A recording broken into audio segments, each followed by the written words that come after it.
Should we have many sources or fewer sources? What I would like to suggest is that freeze your book list and your source list as soon as possible. Of course, it's not possible on the very first day of your preparation, but within 2 months of your preparation, you must be thorough with which of sources you are going to follow. Hopping from one source to another, it would only distract you. If you are reading one source or the other, material and the whatever facts are going to remain the same, right? So only the way they present changes. So don't hop from one source to another. Freeze your book list. Next, very important thing in prelims is current affairs. How to go about.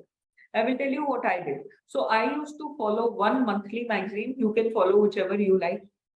Follow any one monthly magazine, and there is no substitute to reading newspaper and making notes out of it. I used to follow the Hindu, and I made every day. I used to make notes from the newspaper. Take the question paper that you have attempted.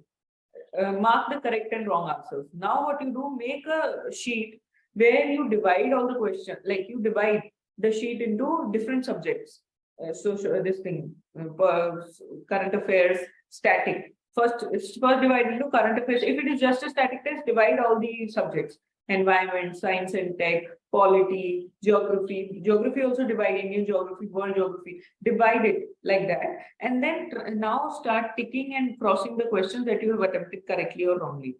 Now you will understand subject-wise how many questions you have attempted wrong of each subject. Now, how many questions should I attempt?